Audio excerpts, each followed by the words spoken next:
Pernah tak anda terfikir dari mana datangnya ubat-ubatan hebat yang seterusnya? Dah, kali ni kita akan selami satu perjalanan yang memang luar biasa. Kita akan lihat macam mana penawar herba tradisional yang dah diwarisi turun-temurun diubah oleh sains menjadi ubat-ubatan moden yang kita guna hari ini. Inilah dia, soalan bernilai jutaan dolar kan? Dan jawapannya mungkin tersembunyi di tempat yang kita langsung tak jangka. Tapi ironinya, ia sentiasa ada di sekeliling kita. Betul, jawapannya ialah alam semula jadi. Sejak dulu lagi, hutan, belukar, malah taman belakang rumah kita tu, itulah farmasi utama untuk manusia. Satu sumber penyembuhan yang sangat kaya yang sekarang ni sedang diteliti semula dengan teknologi moden. Dan jangan salah faham ya, ini bukan cerita dongeng atau mitos. Cuma kita tengok beberapa ubat paling penting dalam perubatan moden. Quinina untuk lawan malaria, morfin untuk tahan sakit, malah aspirin yang mungkin ada je dalam peti ubat anda sekarang, semuanya berasal dari tumbuhan. Ini bukti yang sangat jelas yang khazanah alam ni ada asas saintifik yang betul-betul kukuh. Jadi persoalannya, kenapa sekarang kita kembali pandang pada tumbuhan? Sebabnya, kita berada dalam situasi yang agak genting. Dunia perubatan moden sekarang ni tengah hadapi cabaran-cabaran yang boleh kata antara yang terbesar dalam sejarah. Dan musuh utamanya adalah kerintangan antibiotik. Anda mesti pernah dengar tentang superbugs kan? Bakteria yang dah kebal dengan ubat-ubatan kita dan ia semakin menjadi-jadi. Kita ni macam dah nak kehabisan senjata. Dan inilah yang paksa para saintis untuk berfikir di luar kotak atau lebih tepat lagi, kembali ke akar umbi. 80%. Cuba bayangkan, angka yang sangat besar. Ini adalah anggaran peratusan populasi dunia, terutamanya di negara membangun, yang masih bergantung pada perubatan tradisional sebagai penjagaan kesihatan utama.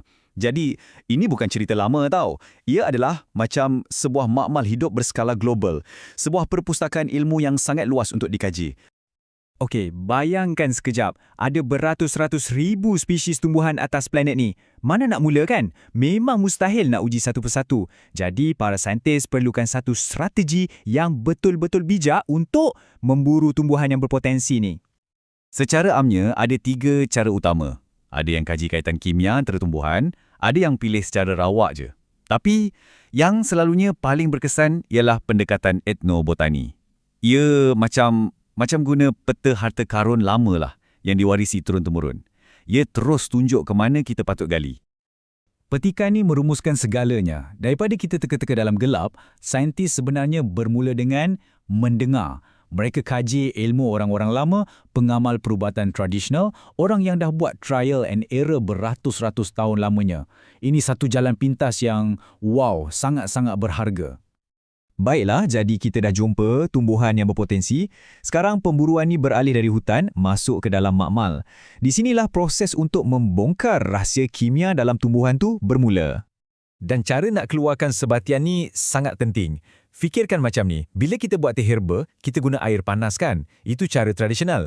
Tapi dalam makmal, untuk dapatkan sebatian yang lebih power, saintis guna pelarut macam etanol. Ia macam guna magnet yang lagi kuat untuk tarik keluar semua harta karun kimia yang tersembunyi dalam sel tumbuhan tu.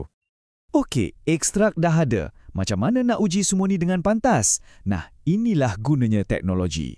Namanya saringan berdaya tinggi atau HTS. Anggap je ia macam robot super laju yang boleh uji beribu-ribu ekstrak serentak. Macam cuba sejuta anak kunci pada satu mangga, semata-mata nak cari satu kunci yang betul-betul boleh buka.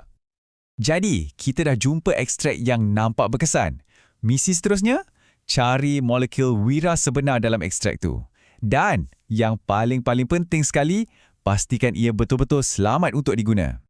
Jom kita ambil satu contoh yang semua orang kenal, bawang putih. Ia bukan setakat untuk masak-masak je tau. Kajian saintifik dah sahkan yang ia ada sifat antibakteria, antikulat dan antioksidan yang kuat. Inilah contoh terbaik macam mana petua orang dulu-dulu tu sebenarnya ada asas sains yang boleh diukur. Tapi, sekarang untuk satu peringatan yang amat-amat penting. Kita selalu dengar, benda ni semula jadi, mesti selamat. Hati-hati. Tanggapan tu sebenarnya salah dan boleh jadi bahaya. Sebabnya, alam semula jadi juga adalah sumber kepada racun-racun yang paling berbisa di dunia. Cuba tengok senarai ni. Ada kecubung yang boleh buat orang jadi gila, ada sumber racun risin dan strychnine. Yang menariknya, banyak tumbuhan ni pun digunakan dalam perubatan tradisional, tapi dalam dos yang dikawal ketat. Ini tunjukkan betapa nipisnya garisan antara ubat dan racun. Dan inilah sebabnya, ujian saintifik yang teliti itu bukan pilihan, tapi satu kemestian. Jadi, mesejnya di sini sangat jelas. Tak ada jalan pintas dalam bab keselamatan. Sebatian dari tumbuhan kena lalui ujian yang sama ketatnya macam ubat sintetik. Saintis kena pastikan ia tak rosakkan sel atau DNA kita. Standardnya sama, tak ada pengecualian. Baiklah, sebagai penutup, jom kita tengok macam mana semua penemuan ni sedang mengubah cara kita fikir tentang ubat-ubatan pada masa akan datang. Selama ni, hampir 100 tahun perubatan moden berpegang pada konsep peluru perak. Maksudnya, kita cari satu molekul tulen, asingkannya dan guna untuk serang satu sasaran penyakit spesifik. Sangat fokus, sangat tertumpu. Tapi sekarang, ada satu perubahan besar dalam pemikiran. Saintis mula sedar yang kekuatan sebenar tumbuhan mungkin terletak pada kerumitannya. Satu ekstrak tumbuhan tu ada beratus-ratus sebatian yang bekerjasama. Ia menyerang penyakit dari pelbagai arah serentak. Fikirkan macam ni, ia bukan satu askar, tapi satu pasukan tentera. Dan ini mungkin jawapan kenapa sesetengah rawatan herba tradisional tu sangat berkesan.